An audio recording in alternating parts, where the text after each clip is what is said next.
Hello everyone, स्वागत है आप सभी का मेरे चैनल द डिवाइन टैरो में। कैसे हैं आप सब? उम्मीद करती हूँ सब हैप्पी होंगे, पॉजिटिव फील कर रहे होंगे, पॉजिटिव सोच रहे होंगे।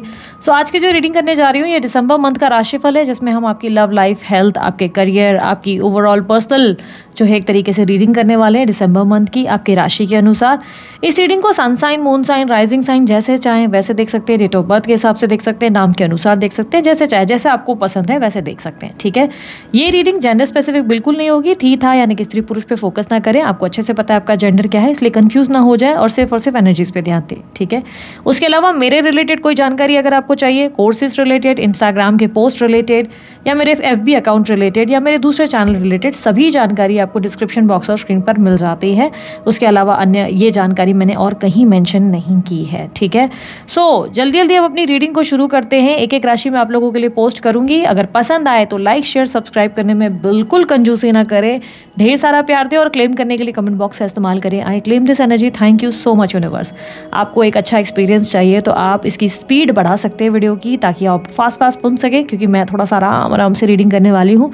तो अगर आप चाहें तो 1.5 की स्पीड या 2 स्पीड पे आप रख सकते हैं। ठीक है, तो चलिए जल्दी शुरू करते हैं अपनी रीडिंग को। मिथुन राशि वालों के लिए कैसा रहेगा दिसंबर का महीना ओवरऑल? लेट्स चेक, यूनिवर्स मुझे बताएं मिथुन राशि दिसंबर मंथ कैसा रहेगा। King of wands, queen of swords. Confidence level तो आपका बहुत बढ़ने वाला है मिथुन राशि वालों, काफ़ी ज़्यादा कॉन्फिडेंट हो जाएंगे। बहुत सी चीज़ें जो अभी तक आपके लिए डिफ़िकल्ट थी वो अब आप लोगों के लिए ईजी हो जाएगी। यानी कि ऐसा लगता है ना कि रिस्क नहीं लें, अभी ये चीज़ नहीं करें, अरे I am not ready, ideas तो हैं लेकिन अभी मैं नहीं कर पाऊँगा, अभी नहीं कर पाऊँगी, वो एनर्जी रहती है ना। तो अब आपके अंदर ऐसा रहेगा कि नहीं, मेरे को बोलना है, मुझे करना है। बहुत सी चीज़ें जो मन के भीतर है वो अब बाहर निकलेंगी। आप जो है रिएक्ट करेंगे, आप एक्शन ज़्यादा लेंगे, मतलब एक्सप्रेसिव ज़्यादा रहेंगे। अभी किसी इंसान से, किसी के बिहेवियर से अगर आपको बहुत ज़्यादा एतराज़ हुआ करता था, लेट्स से कि बहुत सी चीज़ें थी जो आप अनदेखा कर लिया करते थे, तो इस महीने आप ऐसी एनर्जी में आ जाएंगे जहाँ पर आप सामने वाले को बोल ही देंगे, चाहे फिर सामने वाले को कितना बुरा क्यों ना लगे। मन चला बिहेवियर भी रहेगा। कम्युनिकेशन तो इतनी अच्छी होगी कि क्या ही पता है। आपका बात करने का स्टाइल बहुत अच्छा होगा, लोगों को काफ़ी अट्रैक्ट करने वाला है आपका बात करने का तरीका। ठीक है, मीठा भी बोलेंगे, मैनिपुलेटिव भी होंगे, डिप्लोमेटिक भी होंगे। बट मीठा बोलने का मतलब ये नहीं है कि किसी की कोई बात बुरी लगी तो सुनाएंगे नहीं, अच्छी खासी सुना देंगे सामने वाले को। ठीक है, जॉब में तो बहुत अच्छी परफॉर्मेंस रहेगी, आपके अंदर एग्रेशन है, बहुत अच्छा आपका फोकस भी रहेगा, कुछ कर गुजरने का पावर है। तो येस, विल पावर स्ट्रांग होने की वजह से प्रेजेंटेशन हो, प्रोजेक्ट हो, सेल्स हो, मार्केटिंग हो, आपकी परफॉर्मेंस काबिल तारीफ होगी। ये भी चांसेस है कि आप अपने सीनियर्स को इस महीने बोल ही देंगे कि भाई कुछ करना है, पगार वगार बढ़ानी है कि नहीं तो मैं दूसरी जॉब देख लूँ, आप सीधा बता दो। तो एकदम ब्लंट अंदाज से आप बोल देंगे ऐसी कोई चीज़ जो आपके सीनियर्स को भी शॉक्ड कर देगी। ठीक है, लेकिन अगर मैं कहूँ जॉब ढूंढ रहे हो तो फिलहाल अच्छे जॉब मिलने के चांसेस थोड़े कम ही हैं, स्ट्रगल ज़्यादा रहेगी। ठीक है, स्टूडेंट्स के लिए टाइम बिल्कुल अच्छा नहीं है, थोड़ा सा स्ट्रेसफुल रहेगा, पढ़ाई में मन नहीं लगेगा। कोई रिजल्ट आ रही है तो रिजल्ट कहीं ना कहीं निराशाजनक रहेगी, जिससे आपको बहुत अपसेट, आप बहुत लो फील करेंगे। ठीक है, क्रिएटिव माइंडसेट बिल्कुल नहीं है। देखो यार, एक्शन मोड में तो हो लेकिन उतने क्रिएटिव नहीं हो जितना होना चाहिए। कुछ नए रिस्क लेने चाहिए, कुछ नई तरीके से अपने काम को करना चाहिए। सम चेंजेस जो रिक्वायर्ड है, आप चेंजेस से थोड़ा दूर भाग रहे हो, आप कंफर्ट जोन में ज़्यादा हो। जो काम है वो वैसा तो कर रहे हो और बोल्ड तरीके से खुद को प्रेजेंट कर रहे हो, लेकिन ऐसा लग रहा है कि कुछ रिस्क है, कुछ चेंजेस है जो आपको लाने चाहिए अपने काम करने के तरीके में, वो आप नहीं ला रहे, पढ़ने के तरीके में वो आप नहीं ला रहे। तो थोड़ी क्रिएटिव होने की एनर्जी में आने की कोशिश करो। ठीक है, क्रिएटिविटी यानी कि आप जो काम कर रहे हो उसे और सुंदरता से आप कर सकते हो या प्रेजेंट कर सकते हो, उसके बारे में सोचो। देखो, इन्फ्लुएंसर ब्लॉगर अगर स्पेशली हो तो अपनी बात को सही तरीके से रख सको। ऐसा बनने के लिए भी ऐसा नहीं होता ना कि इंसान बोलता चला जा रहा है, आपको उसके लिए भी पहले प्रिपेयर्ड होना चाहिए, स्ट्रैटेजिकल होना चाहिए कि कब क्या बोलना है, कौन सी लाइन कहाँ आएगी, ये आपको आइडिया लगनी चाहिए। तो उसके लिए भी आपको प्रैक्टिस करनी चाहिए। ओवरऑल अगर देखा जाए तो बाकी तो चीज़ें अच्छी है, कम्युनिकेशन में भी आप बहुत अच्छे हो, बस क्रिएटिव होने की ज़रूरत है। बिजनेस के मामले में चीज़ें थोड़ी सी स्लो डाउन महसूस होगी, काम उतना ज़्यादा आपके लिए बिजनेस में मैं कहूँगी इतना अच्छा नहीं हो रहा है। आप तो बहुत जोश में हो लेकिन काम में थोड़ी सी स्पीड की कमी ज़रूर दिख रही है, एक तरीके का पॉज लग गया है, या ये कह सकते हैं कि बिजनेस में मन थोड़ा कम ही लगेगा। ऐसा लगेगा दोस्ती यारी ज़्यादा निभाए, सोशलाइज करे, दोस्तों के साथ उठे बैठे मस्ती वस्ती करे, ऐसी एनर्जी ज़्यादा रहेगी। तो बिजनेस में आपका ध्यान कम रहेगा, या तो आप ये कह सकते हैं कि बिज़नेस में आपकी तो स्पीड बहुत अच्छी है, लेकिन आपके बाकी पूरे कामों की चीज़ें जो होगी, मतलब जो रिजल्ट आ रहे हैं वो बहुत स्लो होंगे, जिससे आपको उतना मज़ा नहीं आएगा। अब आपके पास इतनी सारी एनर्जी है तो आप बोले मैं कहाँ खर्च करूँ, मुझे कहीं तो खर्च करना पड़ेगा। तो घूमना फिरना या दोस्तों के साथ समय बिताना ज़्यादा आपको अच्छा लगेगा, ठीक है।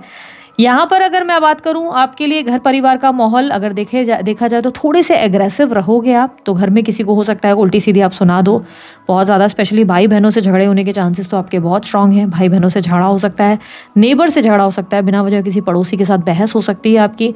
फादर के साथ सिचुएशन अच्छी रहेगी, मदर के साथ भी थोड़ा सा आप होगी कोई बात आपको पसंद नहीं आएगी, बट फादर के साथ आपका सिचुएशन अच्छा है। बच्चों के मामले में भी अच्छा रहेगा। बच्चों को लेकर टेंशन अगर थी तो टेंशन कम होगी, उनके फ्यूचर को लेकर वेल प्लान्ड या वेल प्रिपेयर्ड होते हुए नजर आएंगे। इस महीने आपके इन्वेस्टमेंट्स थोड़े से स्लो होते हुए नजर आ रहे हैं। ऐसा दिख रहा है जो भी आपने कहीं निवेश किए हैं वहाँ आपको महसूस होगा कि इतने अच्छे रिजल्ट नहीं आ रहे हैं। बहुत बढ़िया प्रॉफिट हो सकती थी लेकिन चीज़ें बहुत स्लो लगेंगी। ऐसा लगेगा कि भाई क्या यार, अभी तक सिर्फ 10% दिन प्रॉफिट हुआ है, मैं तो 50 की उम्मीद कर रहा था। तो यस, वो सेटिस्फैक्शन की कमी महसूस होगी। हालांकि रिटर्न्स हैं, फाइनेंशियल गेन्स है, पर आपको मज़ा नहीं आ रहा, आपको चाहिए बहुत ज़्यादा, तो वो एक दिक्कत ज़रूर है, ठीक है। अगर मैं आपकी हेल्थ की बात करूं, देखो छुप छुप के डेफिनेटली कुछ ऐसा कर रहे हो जो आपकी हेल्थ को डिस्टर्ब करेगा। छुप छुप के मतलब या तो स्मोकिंग करते हो या अल्कोहल पी रहे हो, या छुप छुप के वो सारी चीज़ें कर रहे हो जो डॉक्टर ने कहीं ना कहीं परहेज़ करने को कहा है, जैसे कि मीठा कम खाना है या ऐसी कोई एक्टिविटी जो आपके लिए आपकी सेहत को बिगाड़ सकता है। तो ऐसी कोई एक्टिविटीज़ छुप छुप कर करोगे जिसके वजह से सेहत ख़राब हो सकती है। और यहाँ पर छुप छुप के मेरा मतलब ये भी है, ऐसा भी कुछ हो सकता है कि कोई ऐसी हेल्थ इशू हो जाए जिसको समझ पाना बड़ा डिफिकल्ट हो जाए। आपको समझ ही ना आए कि आखिर दिक्कत क्या है, बार बार बीमार क्यों हो रहा हूँ या क्यों हो रही हूँ, समझ ही नहीं आ रहा। एक प्रॉपर चीज़ समझाऊंगी। देखो, पहली बात जो डॉक्टर ने मना किया है उसको स्ट्रिक्टली फॉलो करो, या अगर कोई कह रहा है कि ये आपके लिए हार्मफुल है, लेट्स से अल्कोहल स्मोकिंग, तो उसे थोड़ा कम करने की कोशिश करो धीरे धीरे, एक झटके से ना सही पर धीरे धीरे करो।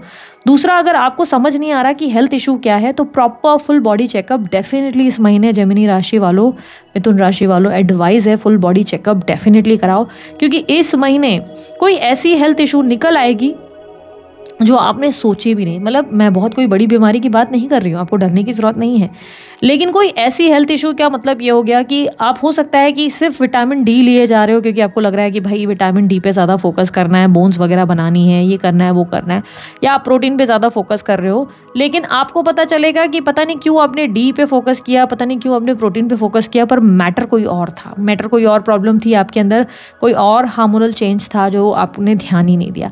तो अंदर से कोई ऐसी प्रॉब्लम निकल आएगी जो आप हैरान हो जाएंगे और बोलेंगे यार मेरा इस चीज़ पे ध्यान ही नहीं गया, ये कौन सी बीमारी कहाँ से खड़ी हो गई। पर हालांकि कोई बहुत बड़ी बीमारी नहीं है, मामूली सी कुछ चीज़ें होंगी जिसकी वजह से आपकी नींदें उड़ जा रही हैं या बार बार आपकी हेल्थ ख़राब हो रही है, छोटे मोटे बार बार लाइक हेल्थ रिलेटेड इश्यूज आपको हो सकते हैं इस महीने, ठीक है। अचानक से फीवर, अचानक से रेस्टलेसनेस, अचानक से हीट, सब चीज़ें फील होगी, वो आपको सिर्फ फुल बॉडी कराने से, फुल बॉडी की चेकअप कराने से ही सब रिजल्ट मिलेंगे। और साथ ही साथ मैं ये भी एडवाइस दूंगी कि इस महीने आपको ज़्यादा से ज़्यादा प्लांटेशन करने चाहिए, ज़्यादा से ज़्यादा प्लांट्स आप जो है घर में रखो, ग्रीनरी में ज़्यादा रहो तो आपके लिए बहुत फ़ायदेमंद रहेगा, ठीक है। अगर मैं आपको कहूँ स्टूडेंट्स के लिए, तो मैंने ऑलरेडी कहा समय अच्छा नहीं है, रिजल्ट अच्छे नहीं रहेंगे और फोकस की भी कमी ज़रूर रहेगी इस मंथ। सोशल लाइफ आपके लिए, देखो मुझे ऐसा दिख रहा है दोस्तों के साथ सब अच्छा होगा, लेकिन बहुत सी बातें हैं जो दोस्तों के साथ ठीक नहीं आपको महसूस हो रही, सही नहीं लग रही। हालांकि आप जो है कॉन्फिडेंट पर्सनालिटी है, प्यार में बहुत सारी चीज़ें अपनी सही तरीके से रखेंगे। मुझे ऐसा लग रहा है कि पता है सोशलाइज आप ज़रूर करेंगे, दोस्त होंगे, उठना बैठना भी होगा, लेकिन ना आप दोस्तों से वो प्यार, वो केयर, वो अफेक्शन की उम्मीद कर रहे हैं जो वो आपको मतलब मिल नहीं रहा है। आपकी उम्मीदें बहुत ज़्यादा है दोस्तों से, स्पेशली केयर, अफेक्शन और अटेंशन में, तो वो आप गलत जगह मतलब एक्सपेक्ट कर रहे हैं, वहाँ आपको कुछ नहीं मिलने वाला। आपकी उम्मीदें कहीं ना कहीं आपको हर्ट कर सकती हैं, ठीक है। रेस्ट अगर कहूँ तो सोशल लाइफ अच्छी है, दोस्त आपके अच्छे हैं, अच्छा उठना बैठना, हंसी मजाक रहेगा आपका उनके साथ, ठीक है। इनफैक्ट कुछ नए फ्रेंड्स भी बना सकते हो, ऐसे भी चांसेस बहुत स्ट्रांग है आपके, ठीक है। मैरिज के लिए अगर आप सिंगल हो, मैरिज के लिए ट्राई कर रहे हो, इस मंथ मैं कहूँगी बहुत ज़्यादा डिले होने वाले हैं। कहीं बात बन भी रही है तो वहाँ से भी जवाब आने में बहुत समय लगेगा, ठीक है। कंप्लीटली सिंगल हो, मैरिज का कोई प्लान नहीं, बस रिलेशनशिप में आना चाहते हो, तब भी कहूँगी कि थोड़ा पेशेंस रखो, राइट पार्टनर को आने में समय लगेगा। हाँ, टाइम पास वाले टेम्पररी रिलेशनशिप ज़रूर बन सकते हैं। इस मंथ अगर आप किसी को पसंद करते हो मन ही मन क्रश के मामले में, तो क्रश आपके लिए बहुत ज़्यादा हैवी अट्रैक्शन फील करेगा या करेगी, आपके लिए उनके मन में बहुत ज़्यादा फायर फील होगी, लेकिन आपका मन थोड़ा सा उनसे हटने के चांसेस ज़्यादा स्ट्रांग हैं। रीज़न, आपको अचानक से लगेगा कि ये क्रश जो है आपके लिए सेक्सुअली अट्रैक्टेड है, आपसे इमोशनली अट्रैक्टेड नहीं है, जिसके वजह से आपको लगेगा कि शायद मैं गलत कनेक्शन में आ गया या आ गई हूँ। तो क्रश की भावनाएं समझ में आ जाएंगी, उनके इरादे समझ में आ जाएंगे, जिससे लगेगा कि दूर रहना ही ज़्यादा बेहतर है, मन टूट सकता है और आप चाहते हैं कोई स्टेबल फ्यूचर में आगे लॉन्ग टर्म वाला रिलेशनशिप जो आपको मिल नहीं रहा है। अच्छा, लॉन्ग टर्म से एक और चीज़ मैं बताऊँगी, ध्यान में आ रही है मुझे, लॉन्ग डिस्टेंस रिलेशनशिप में भी चांसेस है कि आप जा सकते हैं, कोई व्यक्ति के साथ आप लॉन्ग डिस्टेंस रिलेशनशिप या कनेक्शन में जा सकते हैं, स्पेशली अगर सिंगल है तो। अफेयर की बात की जाए, जिन लोगों का करंट अफेयर चल रहा है, देखो यार, अफेयर वालों के लिए मुझे ऐसा दिख रहा है कि अब आप अपने पार्टनर से कमिटमेंट और स्टेबिलिटी की उम्मीद करेंगे। आप चाहेंगे कि पार्टनर अब आगे बढ़े आपके साथ, जिसकी वजह से आप बहुत ज़्यादा प्यार निछावर करेंगे, बहुत ज़्यादा उनकी केयर करेंगे। हालांकि पार्टनर आपको गोल गोल घुमा रहे हैं, स्ट्रेट आंसर उनकी तरफ से आएगा नहीं, क्योंकि मन में कुछ है, सामने कुछ और। ठीक से खुलकर बात करने की ज़रूरत है उनसे, तभी जाके आपको चीज़ें समझ में आएंगी, ठीक है। वरना आपकी इच्छा बहुत रहेगी कि अब आप लॉन्ग टर्म कनेक्शन में जाएँ, अगर नहीं दे सकते तो किसी नए कनेक्शन में चले जाएँ कि भाई कोई ऐसा व्यक्ति जो आपको सच में अपनाए पूरी तरह से, तो आप इस तरीके की इच्छा ज़रूर रखेंगे। इस मंथ एक्स्ट्रा मैरिटल अफेयर वालों के लिए क्या स्थिति है भाई? एक्स्ट्रा मैरिटल अफेयर वालों के लिए थर्ड पार्टी से तो आपको परेशानी इतनी होगी कि क्या ही बताएं। पार्टनर के साथ अच्छे से उठ बैठ रहे हो, कोई प्रॉब्लम नहीं है, ऐसा नहीं लग रहा है कि आप उनसे लड़ रहे हो, झगड़ रहे हो, लेकिन आप थर्ड पार्टी से बहुत परेशान नजर आएंगे। थर्ड पार्टी की चाणक्य नीति, पॉलिटिक्स आपको बहुत हैरेस करेगी। आपको ऐसा लगेगा कि शिट यार, कहाँ फंस गए, किस कनेक्शन में आ गए और कैसे मतलब इंसान से पाला पड़ गया है। आपके पार्टनर के साथ या तो आपकी ट्यूनिंग बहुत अच्छी है, लेकिन आपको थर्ड पार्टी की वजह से बहुत इरिटेशन और बहुत इनसिक्योरिटी या एग्जॉशन महसूस होगी और बार बार ऐसा ख्याल आएगा कि यार छोड़ दें इस कनेक्शन को तो ज़्यादा बेहतर होगा। तो ऐसी फीलिंग बहुत ज़्यादा आएगी। एडवाइस होगी कि पेशेंस रखो, एकदम से ओवर रिएक्ट मत करो, ठीक है। दुश्मनों के मामले में कहीं लीगल एक्टिविटी वगैरह चल रही है, वहाँ थोड़े से डीले होंगे। लीगल मैटर में थोड़ा सा आपको जो है तारीख पे तारीख मिल सकती है, सही रिजल्ट तुरंत नहीं आएंगे। कोई कंपटीटर्स है तो उनसे थोड़ा सा परेशान आप ज़रूर नज़र आओगे, ओके। यहाँ पर अगर मैं आप लोगों के लिए, मैरिड लोगों के लिए बात करूँ, जो लोग मैरिड हैं उनकी क्या स्थिति बन रही है। मैरिड लोगों के लिए कहूँगी कि स्थिति अच्छी है, पार्टनर के साथ अच्छा संबंध रहेगा, तालमेल अच्छा है, कंपैटिबिलिटी अच्छी है, उनके साथ बहुत समझदारी से चलेंगे, वो आपको रिस्पेक्ट देंगे, आप उनको रिस्पेक्ट देंगे, दोनों एक दूसरे को अच्छे से संभालते हुए नजर आएंगे, ठीक है। दोनों के मन में प्यार है, आप अपने पार्टनर के लिए और ज़्यादा इमोशनल और अटैच होते हुए ज़रूर नजर आएंगे। तो यहाँ पर मैरिड लोगों के लिए तो स्थिति बहुत अच्छी है, ठीक है। नो कॉन्टैक्ट वालों के लिए क्या स्थिति बनेगी? नो कॉन्टैक्ट वाले अब कोई डिसीजन लेना चाहते हैं, कहीं ना कहीं आप उस एनर्जी में रहेंगे जहाँ आप अपने फ्यूचर को लेकर अब डिसीजन लेना चाहते हैं। आप चाहते हैं एक बेटर प्रपोजल जहाँ पर आप आगे बढ़ सके और अपनी लाइफ को और बेटर कर सकें। तो आपके अंदर वो स्थिति रहेगी जहाँ पर आप चाहेंगे कि कोई ऐसा स्टेप, लाइक कोई न्यू कनेक्शन की खोज आप शुरू करेंगे। अब आप आगे बढ़ने के लिए तैयार हैं, अब आप स्टक नहीं रहना चाहते। बेसिकली आपको महसूस होगा कि आप एक स्टक स्थिति में आ चुके हैं जहाँ पर आपके पार्टनर का आपके लिए एक्शन आ ही नहीं रहा, उनकी तरफ से कोई एनर्जी एक्टिविटी हो ही नहीं रही और आप है कि वेट किए जा रहे हैं, जिसके वजह से आप फाइनली आप एक कंक्लूजन में आने की इच्छा करेंगे, ठीक है। यूनिवर्स मुझे पता है इनके पार्टनर की फीलिंग्स एंड एक्शंस इनके लिए क्या होगी। फीलिंग्स एंड एक्शंस मिथुन राशि वालों के लिए प्लीज गाइड करें, क्या होगी दिसंबर मंथ। 10 ऑफ वॉन्ड्स, आपके पार्टनर जो है दूसरे ऑप्शंस एक्सप्लोर करते हुए नजर आ रहे हैं। कहीं ना कहीं ऐसा दिखाई दे रहा है कि वो दूसरे ऑप्शंस एक्सप्लोर कर रहे हैं। चीटिंग एनर्जी दिखाई दे रही है, हो सकता है आपको पता है या हो सकता है आपको पता नहीं है, पर आपके पार्टनर की लाइफ में कोई और व्यक्ति ऑलरेडी मौजूद है और वहाँ वो डेटिंग शेटिंग एंजॉयमेंट वाली एनर्जी में नजर आ रहे हैं। हालांकि ये कनेक्शन बहुत ज़्यादा सीरियस नहीं है, मुझे टेम्प्रेरी कनेक्शन होने के चांसेस ज़्यादा दिख रहे हैं, लेकिन यस आपके पार्टनर इस समय वहाँ ज़्यादा फोकस्ड है, वहाँ ज़्यादा ध्यान दे रहे हैं। इस वक्त उनका आपकी तरफ ज़्यादा ध्यान नहीं है। आपको लेकर उनके कनेक्शन में कहीं ना कहीं मुझे ऐसा दिखाई दे रहा है कि वो बहुत ज़्यादा बर्डन या एग्जॉशन महसूस कर रहे हैं। उन्हें लग रहा है कि उन्होंने आपका बहुत ज़्यादा बोझ उठाया और बहुत ज़्यादा आपके जो है नखरे या बहुत ज़्यादा टैंट्रम लिए, बहुत ड्रामे देखे इस कनेक्शन में, और अब उन्हें लगता है कि उनके अंदर वो सब्र नहीं है। अब वो बस खुश रहना चाहते हैं, हैप्पी रहना चाहते हैं, अपनी लाइफ में लव रोमांस चाहते हैं, जिसके लिए वो अब आपको जो है कहीं ना कहीं बता नहीं रहे, लेकिन वो न्यू कनेक्शन में ऑलरेडी जा चुके हैं, किसी नए व्यक्ति को डेट कर रहे हैं। क्या यूनियन की संभावनाएं बनेगी? मैं कहूँगी बिल्कुल नहीं। इस महीने तो बहुत कम पॉसिबिलिटी है कि आपकी दोनों की यूनियन हो जाए। इनफैक्ट अब आप भी आगे बढ़ने के लिए तैयार होंगे, आप भी अपने लिए प्रैक्टिकल डिसीजन लेंगे। अभी तक आप बहुत इमोशनल थे, तो अब आप बहुत ज़्यादा लॉजिकल होकर फैसले लेते हुए नजर आएंगे, ठीक है। पूरे महीने के लिए आपको मैंने ऑलरेडी आपको एक एडवाइस दी है, आपको ज़्यादा से ज़्यादा प्लांट्स रखने चाहिए और बहुत ज़्यादा ग्रीनरी में वॉक करना चाहिए, ग्रीनरी में रहना चाहिए, वो आपके लिए बहुत फ़ायदेमंद रहेगा।